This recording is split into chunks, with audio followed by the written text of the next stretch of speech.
तो आज हम स्टार्ट करने वाले हैं क्लास 7th का पहला चैप्टर मैथ्स का इंटीजर, जिसका इंट्रोडक्शन पार्ट देखेंगे अभी सिर्फ, और इसके बाद इसी एक्सरसाइज पे आएंगे। देखो इंटीजर्स क्या होते हैं पहले ये समझेंगे हमने। नंबर लाइन क्या होती है, कुछ प्रॉपर्टीज़ हैं, इसके बाद भी कुछ और प्रॉपर्टीज़ हैं। पहले एक एक करके इन सबको समझते हैं। देखो इंटीजर तुमने थोड़ा बहुत 6th क्लास में पढ़ा होगा, ठीक है। 7th में बस उतना ही है, उससे थोड़ा बहुत प्रॉपर्टी एक आध ऊपर हो जाएगी, मतलब ज़्यादा मुश्किल नहीं होगा। और ऐसे करके अगली 8th क्लास में भी इंटीजर तुम्हें आ जाएगा पहला चैप्टर, ठीक है। इंटीजर देखो होता क्या है, कई सारे नंबर होते हैं, rational number, irrational number, whole number, natural number, fraction, decimal वगैरह वगैरह, और रूट वाले होते हैं कई सारे, ठीक है। तो कई सारी चीज़ होती है, उसमें से इंटीजर कौन से होते हैं, जैसे कि मान लो हमारे पास 0 है, ठीक है। 0 हो गया, 1 हो गया, 2 आगे, यानी कितने भी बड़े नंबर, ये एक नंबर लाइन के हिसाब से, नंबर लाइन में ही तुम्हें बताऊंगा आगे, ठीक है। और माइनस में साथ ही साथ, जैसे ये 0 इस तरफ है तो इसके साइड में यहाँ पे -1 हो गया, -2 हो गया, ऐसे करके ये जहाँ तक ये नंबर इस तरफ और इस तरफ जाते हैं ना, इनको इंटीजर बोलते हैं। नीचे नंबर लाइन में बना के भी दिखाता हूँ। तो नंबर लाइन क्या होती है, जैसे मान लो अगर मुझे कोई बोले कि मेरे को 5 शो करना है नंबर लाइन पे, ये है 0, ठीक है। अब वो प्लस का 5 है तो वो इधर आएगा 1 1 2 3 4 5, और वो माइनस में होगा तो इस तरफ आएगा 1 2 3 4 5, और ये दोनों लाइनें आगे कितनी भी दूर तक जा सकती हैं, यानी कि दोनों यहाँ से भी इन्फिनिटी तक जाएगी और नेगेटिव इन्फिनिटी तक जाएगी। मतलब जितना मर्जी हम आगे पीछे इनको कर सकते हैं। मतलब ये सारे जितने भी नंबर लाइन पे नंबर आते हैं वो सारे के सारे इंटीजर कहलाते हैं, ठीक है। ये हो गया। उसके अलावा देखो कुछ 2-3 चीज़ें भी समझोगे कि नंबर लाइन को प्लॉट करना तो तुम समझ ही गए कि देखो प्लॉट क्या करना है। यहाँ पे 4 बोल दिया तो नंबर लाइन में ये नंबर लाइन है, यहाँ पे 4 खींचो इसके बाद और यहाँ तक पहुँच गया 4। अगर 10 बोलते तो मैं 10 तक चला जाता, ठीक है। इतना ही होता है प्लॉट करने में, इससे ज़्यादा कोई ज़्यादा बड़ी बात नहीं होती। अच्छा एक और बात कि कौन सा नंबर किससे बड़ा है, ये वाला क्वेश्चन भी थोड़ा सा आ जाता है इसमें। ये मैं तुम्हें यहाँ पे साइड में समझा देता हूँ। देखो जैसे अगर कोई मुझे बोले कि 4 बड़ा है या फिर -6 बड़ा है, इन दोनों में से बड़ा नंबर कौन सा है। अब यहाँ पे समझने वाली बात है, ठीक है। देखो 4 कहाँ आता है हमारे पास, यहाँ पे। -6 कहाँ आएगा, अगर आएगा तो यहाँ पे, ठीक है। ये मत देखो कि यहाँ पे 6 बना हुआ है तो ये 6 है इसलिए बड़ा ही होगा, 4 से तो हमेशा बड़ा ही होता है। नहीं, जो भी नंबर लाइन में राइट साइड में आता है ना वो बड़ा होता है। अभी फिलहाल राइट साइड में ये आ रहा है, ये आगे है तो ये 4 बड़ा है, ठीक है। जैसे फॉर एग्जांपल अगर 4 बड़ा है या 2 बड़ा है, मैं इनमें पूछूं सवाल, तो हम कौन सा बोलेंगे। हमें पता है भाई 4 बड़ा है क्योंकि 2 के और इधर राइट साइड में आता है भी जाके, तो ये इस तरीके से होगा। नेगेटिव वाले में भी देखो कैसे होगा, जैसे कि मेरे से कोई पूछेगा कि -6 बड़ा है या फिर -3 बड़ा है, इन दोनों में से कौन सा बड़ा है। देखो अब यहाँ पे देखो नंबर लाइन एरिया हमारे पास, ये -6 है, ये -3 है, कौन सा राइट साइड में आता है, ये वाला ज़्यादा राइट साइड में आता है, इसलिए यहाँ पे -3 ही बड़ा होगा। बस याद रखने का बेसिक तरीका, जो भी नंबर लाइन पे राइट साइड में आता है वो बड़े नंबर होते हैं, ठीक है। एक ये भी छोटी मोटी प्रॉपर्टी ये भी मैंने तुम्हें बता दी, ठीक है। अब बात करते हैं एडिटिव प्रॉपर्टी क्या होती है। ये 3 टाइप की होती है, इनके तीनों को हम आराम से देखेंगे यहाँ पे। और साथ ही साथ ये थोड़ा इंपॉर्टेंट है, प्रॉपर्टीज एडिशन और सब्ट्रैक्शन की साइन के हिसाब से, ये भी समझेंगे, ये काफ़ी इंपॉर्टेंट हिस्सा। ये जो समझ जाता है ना फिर उसके लिए ये इंटीजर 6, 7, 8 सब ईजी हो जाते हैं, ठीक है। तो देखो एडिटिव प्रॉपर्टी यानी कि एडिशन की जो हमारे पास प्रॉपर्टी है, उनमें एक प्रॉपर्टी आती है हमारे पास कोम्यूटेटिव। जो एडिशन है उसके हिसाब से कोम्यूटेटिव मतलब a + b जो है वो बराबर होगा b + a के। मतलब बड़ा सिंपल सा लॉजिक है। इसका एग्जाम्पल भी ले लेते हैं साइड में। एग्जाम्पल देखो जैसे 2 + 3 = 3 + 2, क्योंकि ये दोनों ही 5 आने वाले हैं, ठीक है। ये पहली प्रॉपर्टी है, इसको बोलते हैं कोम्यूटेटिव प्रॉपर्टी।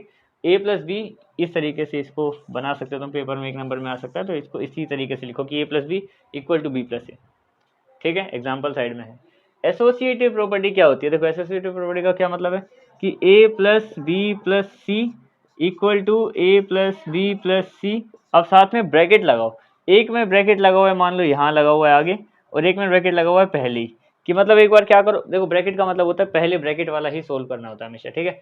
अब यहाँ पे क्या सीन है कि देखो यहाँ पे ब्रैकेट लगा हुआ है। अगर इसका एग्जाम्पल लें, जैसे कि ये हो गया 2 + 3 + 4, और यहाँ पे भी ऐसे ही 2 + 3 + 4। अब देखो ब्रैकेट का मतलब है इसको पहले सोल्व करना है, यानी कि 2 को पहले रहने दो, ये दोनों मिलके हो गए 7, तो ये लास्ट में आ गया 9, ठीक है। ऐसे ही यहाँ देखो ब्रैकेट का मतलब पहले इनको सोल्व करो, 5 + 4 = 9। तो जो हमारे पास एसोसिएटिव प्रॉपर्टी होती है उसका मतलब ये है कि ब्रैकेट आगे पीछे भी कर दें तो भी वो इक्वल ही रहेंगे एडिशन में, ठीक है। ये हो गया।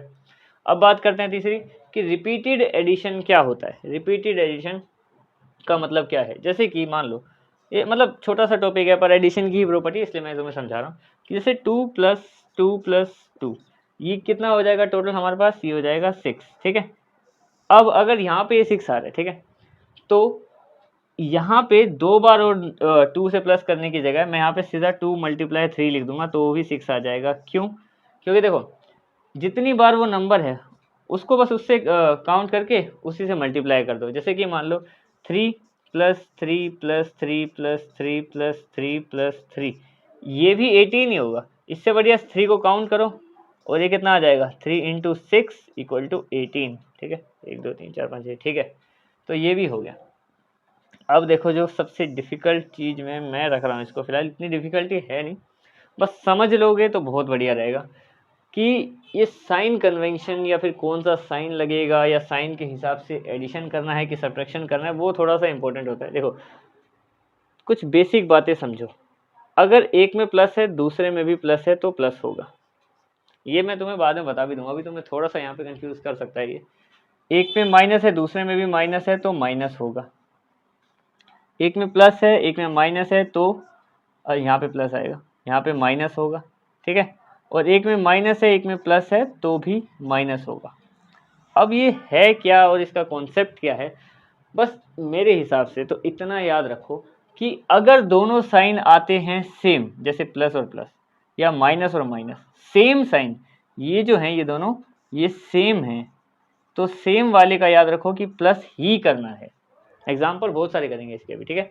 ये दूसरा कि अगर आते हैं अलग, ये देखो ये दोनों ही साइन डिफरेंट थे, ये एक प्लस था एक माइनस था, या फिर ये माइनस था दूसरा प्लस था, अगर आते हैं डिफरेंट तो माइनस ही करना है, ये याद रखो, ठीक है। ये हो गया इसको समझाने का तरीका। अब एक और चीज़ समझो कि साइन आखिर किसका लगाएं, ठीक है।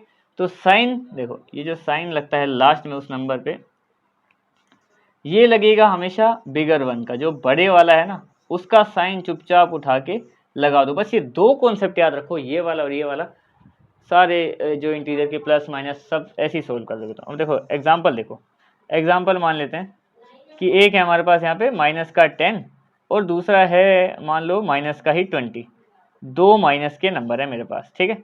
अब इनको सोल्व करना है भाई मुझे, करें क्या? देखो भाई दोनों में सेम साइन है, सेम साइन है तो प्लस ही होगा, यानी कि आएगा 30 ही, और साइन बस बड़ा वाला देखो उसका साइन उठा के नीचे लगा दो माइनस, हो गया। इतना ही करना है, ठीक है। और एग्जांपल देखो, जैसे कि मान लो माइनस का 50 और प्लस का 30, ये वाला इसका देख लेते हैं जरा। अब देखो इसमें क्या है, दोनों में अलग साइन है तो माइनस ही होगा, सीधा पता कि 50 में से 30 का 20 बचा और बड़े वाले का साइन नीचे लगा दिया माइनस का 20। बस यही करना है, कितने ही एग्जाम्पल ले लो कितने क्वेश्चन कर लो, करना इसी तरीके से होगा, ठीक है। और देख लो, जैसे मान लेते हैं कि ये माइनस का 20 है, प्लस का 3 है, प्लस का 7 है और माइनस का 5 है। ऐसी कंडीशन में क्या करेंगे भाई, कई सारे नंबर हो गए, हमें दिख रहे हैं कि बहुत सारे नंबर हैं यहाँ पे, तो सेम सेम वाले को पहले सोल्व कर लो। जैसे कि ये माइनस का 5 और ये माइनस का 20, माइनस माइनस होता है प्लस, यानी 25, निशान बड़े वाले का, ये इस वाले का यहाँ लगा दिया, ठीक है। इन दोनों को सोल्व कर दिया मैंने अभी, ठीक है। बचे ये दोनों, प्लस ही आएगा, देखो दोनों में प्लस है तो 7 3 10 हो गया ये, ठीक है। अब इन दोनों को भी सोल्व करना है मेरे को, ये प्लस माइनस यानी कि तो माइनस ही होगा, ठीक है, क्योंकि एक प्लस है दूसरा माइनस है, अलग साइन तो माइनस ही होगा, तो माइनस कर दो इनको, ये आ जाएगा 15, निशान लगा दो बड़े वाले का, यानी कि माइनस का 15 इसका फाइनल आंसर है। यही दो कॉन्सेप्ट याद रखने कि साइन के हिसाब से करना क्या है और साइन लगाना किसका है, बड़े वाले का साइन आंख बंद करके लगा दो, आंसर तुम्हारा ठीक आएगा, ठीक है। तो देखो प्रॉपर्टीज हमने देखी, commutative a + b, b + a, associative वाली भी, और रिपीटेड एडिशन तुमने बचपन में भी पढ़ी होगी, ठीक है। इंटीजर क्या होता है, नंबर लाइन पे कैसे प्लॉट करते हैं, और कौन से बड़े नंबर होते हैं कौन से छोटे, ये भी डिस्कस करें हमने, और साथ ही साथ ये खास प्रॉपर्टी, ये मैं तुम्हें बताऊं, अगर इसको याद रखोगे अच्छे से और इसको याद रखोगे तो ऐसे क्वेश्चन में इंटीजर्स में नहीं दिक्कत आएगी, ठीक है। अब इनकी जो थोड़ी बहुत मल्टीप्लाई और डिवाइड वाली प्रॉपर्टीज बची हैं उन पे आते हैं, ठीक है। तो अब हम आते हैं हमारी जितनी भी बची हुई प्रॉपर्टीज़ हैं उनको भी डिस्कस कर लेते हैं एक बार। देखो मल्टीप्लिकेशन प्रॉपर्टीज़ हैं 3, जीरो की हैं, 1 के साथ हैं कुछ प्रॉपर्टीज़, और जो बस साइन कन्वेंशन, इससे मल्टीप्लाई और डिवाइड में भी कुछ साइन का होता है हिसाब, तो वो भी देखेंगे, ठीक है। देखो सबसे पहले मल्टीप्लिकेशन प्रॉपर्टीज़ का मतलब क्या है, देखो पहली आ गई कॉम्यूटेटिव प्रॉपर्टी, कॉम्यूटेटिव उसमें भी थी, कॉम्यूटेटिव मल्टीप्लाई में भी है। ये दोनों एडिशन और इसके क्या बोलते हैं मल्टीप्लाई के लिए ही इसलिए है क्योंकि इनमें ये प्रॉपर्टी चल जाती है, माइनस और डिवाइड में नहीं चलती, मैं तुम्हें बाद में बताऊंगा, अभी बता दूंगा साथ साथ, ठीक है। पहले मल्टीप्लाई देख लेते हैं कि इसमें कहने का मतलब ये है कि देखो हमारे पास जो a इंटू बी है ना, वो b इंटू ए के बराबर होगा। जैसे कि a प्लस बी जो एडिशन वाला था तो b प्लस ए के बराबर था, ठीक है। यहाँ पे ये हो गया। चेक करके देखेंगे इसको हम साइड में एग्जांपल में कि 2 मल्टीप्लाई 3 हो चाहे 3 मल्टीप्लाई 2 हो, दोनों का आंसर हमें पता है कि यहाँ पे 6 ही आएगा। क्लियर है ये बात, ठीक है। यहाँ पे एक बात हमें क्लियर हो गई। दूसरी बात देखते हैं कि एसोसिएटिव प्रॉपर्टी क्या मल्टीप्लाई में भी चलती है। एसोसिएटिव देखो a multiply b multiply c equal to a multiply b multiply c। एक बार ब्रैकेट लगा दो इधर, एक बार ब्रैकेट लगा दो इधर, ठीक है। देखो ये हमारे पास है 2 मल्टीप्लाई 3 मल्टीप्लाई 4, ब्रैकेट है इन दोनों पे, इधर है हमारे पास 2 मल्टीप्लाई 3, ब्रैकेट इन दोनों पे, 4 बाहर है, ठीक है। इन दोनों की अगर हम बात करेंगे तो 2 पहले करना है सोल्व, ये हो जाएगा 12 यानी कि आ गया 24। इधर देखें तो ये हो जाएगा 6 और ये हो जाएगा 4, ये भी 24 होता है, ये भी 24 होता है, यानी कि एसोसिएटिव, ठीक है, इन दोनों में काम करती है। कुछ अगर बात करें ना जैसे कि साइन की, अगर मान लो a माइनस बी की बात करें, क्या वो b माइनस ए के बराबर होता है या डिवाइड में? वो नहीं होता, इसीलिए एडिशन और मल्टीप्लाई की ही प्रॉपर्टी है हमारे पास। देखो जैसे मान लो 10 माइनस 6 है यहाँ पे, और यहाँ पे है 6 माइनस 10, यहाँ तो हमें पता है 4 आएगा। अच्छा साइन अलग अलग होने की वजह से यहाँ पे भी हमें पता है 4 आएगा, पर साइन बड़े वाले का लगता है इंटीजर्स में। यहाँ पे तो 10 ही बड़ा था, 10 के आगे कोई निशानी है नहीं, प्लस है, तो यहाँ पे यही आ गया, ये 4 और वो वाला 4। अब ये इक्वल नहीं है यहाँ पे, तो हम ये नहीं कह सकते कि जो माइनस है हमारा वो एसोसिएटिव प्रॉपर्टीज के अंदर, कॉम्यूटेटिव प्रॉपर्टीज के अंदर आता है, ठीक है। तो माइनस यानी सब्ट्रैक्शन और डिवीजन इनसे रिलेट नहीं करते, सीधी सी बात बताऊँ तुम्हें, ठीक है। अब बात करें अगर रूल ऑफ जीरो, जीरो किस तरीके से लाई करता है इन चारों में। देखो सबसे पहले एडिशन की बात करें। अब जैसे मान लो एडिशन लिखा है मैंने, समझ लो पूरा एडिशन लिखा है, या लिखो पूरा एडिशन, चलो एडिशन लिख ही दिया, ये एडिशन है। अब इसमें क्या होता है, जैसे मान लो जीरो को मैं किसी से भी ऐड कर रहा हूँ, अगर a प्लस जीरो है तो वो a ही रहेगा, यानी कि इसमें किसको जीरो को किसी से भी ऐड कर दो उसमें कोई फर्क नहीं ला पाता। जैसे कि मान लो 10, ये लाइन है वो वाली, ठीक है, 10 प्लस जीरो कर दिया मैंने तो वो 10 ही रहेगा, नहीं फर्क पड़ता। सब्ट्रैक्शन की बात करें यहाँ पे डायरेक्ट लिख देता हूँ, तो a माइनस जीरो हो, ठीक है, तो यहाँ पे क्या होगा, वो a ही रहने वाला है। लेकिन अगर 0 माइनस ए हो तो वहाँ पे माइनस ए रहने वाला है। देखो अगर कोई बड़ा नंबर है, एग्जांपल देख लेते हैं, जैसे कि 6 माइनस जीरो, हमें पता है 6 रहेगा भाई, 6 में से 0 जाएगा 6 ही बचेगा। लेकिन अगर 0 माइनस 6 हो जाए तो यहाँ पे 0 कोई चेंज नहीं ला पाएगा ना, तो 0 अपने आप यहाँ, जैसे यहाँ पे गायब हो गया था, यहाँ पे भी गायब हो जाएगा, तो इधर माइनस का 6 रह जाएगा, क्योंकि वो माइनस का 6 ही है। वो साइन जो इधर वाला होता है वो इस पे ही लगा होता है। अब ये जो माइनस का साइन था ना, ये 0 पे लगा हुआ था, जब ये जा रहा था तो ये इस माइनस के साइन को ले गया, लेकिन 6 तो 0 नहीं है, वो कहीं नहीं जाएगा, तो अपने साथ माइनस का साइन रखेगा ही रखेगा, ठीक है। ये हो गया। एक प्रॉपर्टी देखते हैं मल्टीप्लाई की 0 के साथ, ये वाली, ठीक है। अब इसका क्या है, ए को किसी भी 0 से, मतलब 0 तो एक ही होता है, उससे मल्टीप्लाई करें वो उसको 0 ही बना देगा, मतलब किसी भी नंबर से मल्टीप्लाई कर लो। 56 को मान लो मैं मल्टीप्लाई कर रहा हूँ 0 से तो 0 आएगा, ठीक है। यहाँ पे मतलब कोई भी नंबर मल्टीप्लाई कर लो 0 से, सबको 0 बना के छोड़ देता है वो, ठीक है। डिवाइड वाली प्रॉपर्टी देखो आखिरी, डिवाइड वाली प्रॉपर्टी क्या कहती है कि मतलब अगर हम 0, इसके दो अलग अलग फैक्टर बनते हैं डिवाइड में, 0 के साथ दो फैक्टर बनते हैं, मतलब फैक्टर नहीं, दो वैसे वाले फैक्टर की अलग अलग तरीके होते हैं करने के, ठीक है। दो तरीके से 0 वाले कंडीशन बनती है। अगर मान लो 0 ऊपर है और नीचे है a, ठीक है, ये नंबर लेके चलते हैं, तुम ज़्यादा कंफ्यूज जाओगे। नीचे है 6 तो कुछ अलग आता है, और अगर ऊपर 6 है और नीचे 0 है तो कुछ अलग आता है। दोनों को बड़ा ध्यान से समझना, ठीक है। हम यहाँ पे वो ही नंबर लिखते हैं ना जितनी हमें ज़रूरत हो, ताकि वो ऊपर वाला बन जाए। ये अगर तुम समझ गए ना मेरी बात, तो तुम्हें काफ़ी अच्छे समझ में आ जाएगा। देखो यहाँ पे हम वही नंबर लिखते हैं सोल्व करने के बाद जो इसके साथ, मतलब उसको इतनी बार लिखें कि वो बन जाए ऊपर वाला। जैसे कि फॉर एग्जांपल यहाँ पे 10 है, यहाँ पे 2 है मेरे पास, तो हम वहाँ पे उतने ही नंबर लिखेंगे, 5, 2 5 ज़ा 10। क्यों? क्योंकि ऐसे 5 बार अगर हम ऐड कर पाएँ तो वो 10 बनता है, यानी कि उन पाँचों के लिए मैंने 5 लिखा था, ठीक है। अब मुझे ये बताओ कि 6 को मैं कितनी बार लिखूँ कि वो 0 बन जाए? कितनी बार लिखूँ? एक बार भी नहीं। अगर मैंने एक बार भी लिख दिया तो 6 बन जाएगा। 0 तो देखो 0 जो होता है वो तो 6 से बहुत पीछे आता है इधर, ठीक है। तो कितनी बार लिखूँ मैं 6 को कि वो 0 बन जाए? एक बार भी नहीं, सिंपल। अब इधर आते हैं, अब इसमें 0 नीचे है। अब जीरो को मैं कितनी बार लिखूं, यानी कि जीरो में मैं कितने जीरो जोड़ दूं, ऐसे ऐसे ऐसे ऐसे करके कितने जोड़ूं कि वो 6 बन जाए। अब हमें क्या पता कितनी जोड़ते चले आओ, तो यहाँ पे आता है इन्फिनिटी का साइन। इन्फिनिटी का मतलब होता है, ये तो नॉट डिफाइंड भी लिखते हैं इसको, नॉट डिफाइंड। इन्फिनिटी का मतलब कितने ही जोड़ते चले आओ, जोड़ते चले आओ, क्योंकि हमें पता नहीं है कब जाके वो आएगा, वैसे तो कभी नहीं आएगा, लेकिन फिर भी नॉट डिफाइंड टर्म लिखते हैं, क्योंकि कितने जीरो लगाएंगे हम लोग, इतना इसको हम डिफाइन नहीं करते, इसलिए या तो इन्फिनिटी लिख देते हैं या तो नॉट डिफाइंड लगा देते हैं। अब आते हैं रूल ऑफ वन के बारे में, कि वन के साथ क्या रूल है, इसका डिवाइड के साथ और मल्टीप्लाई के साथ रूल है। ठीक है, छोटा सा ही रूल है। एडिशन सब्ट्रैक्शन के साथ भी कर सकते हैं, पर वो तो बेसिक इंटीजर में मैं तुम बता ही दिया पहले। अच्छा, साइन कन्वेंशन भी देखना है हमें, तो कोई दिक्कत नहीं है। अच्छा, तो रूल ऑफ वन मल्टीप्लाई के साथ देख लेते हैं पहले। ए के साथ अगर वन मल्टीप्लाई हो तो ए ही रहता है। ठीक है, यानी कि ये किसी के साथ भी मल्टीप्लाई हो जाए वन, उसको फर्क नहीं पहुंचाता। जैसे जीरो तो सबको जीरो कर देता था ना, वन किसी को कोई फर्क नहीं पहुंचाता। ठीक है, ये मल्टीप्लाई का रूल है। अगर मान लो मैं माइनस का ए, यानी कि मान लो माइनस का 10 ही मल्टीप्लाई कर रहा हूँ ना वन से, तो उसको भी नहीं छेड़ेगा, उसको माइनस का 10 ही रहने देगा, कोई फर्क नहीं करेगा। ठीक है, अब बात करते हैं डिवाइड वाले की। डिवाइड वाले में दो कंडीशन बनती है। ठीक है, एक, अगर मान लो ए के नीचे वन है तो ए ही रहेगा।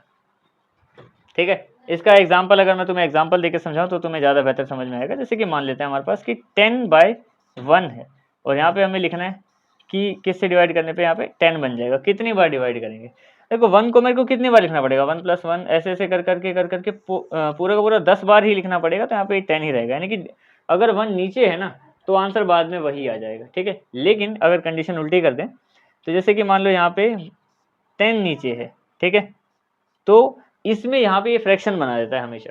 1/10 का मतलब यहाँ पे फ्रैक्शन बनेगी, क्योंकि मैं 10 को कितनी बार लिखूँ, एक बार भी नहीं। लेकिन ऐसा नहीं कि एक बार बिल्कुल जीरो लिखूँ कि एक बनेगा, तो यहाँ पे डेसिमल में आएगा हमारे पास 0.1।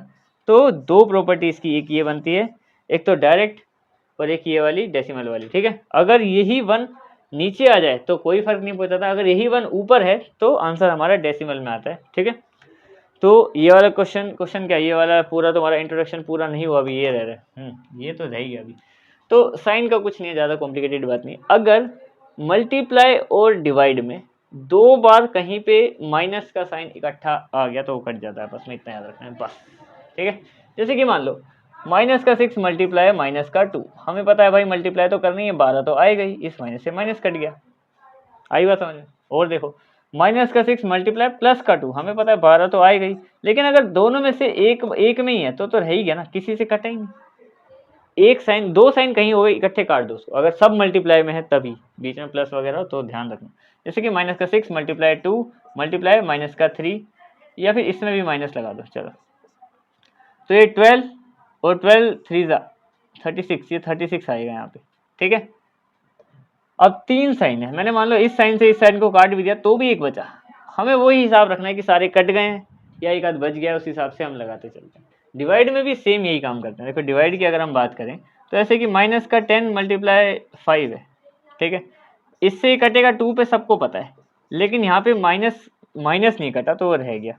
जैसे कि मान लो -6 है, -3 आ गया, ये तो इससे 2 पे कटे ही कटा, माइनस से माइनस कट गया। मैंने बोला अगर दो कहीं दिख जाए एक साथ, चाहे वो मल्टीप्लाई हो रहा चाहे वो डिवाइड हो रहा, दो अगर हमें कहीं दिख गए तो वो कटेंगे आपस में, तो यहाँ पे 2 आएगा पर प्लस का, क्योंकि इस वाले के समय तो माइनस कट चुका था।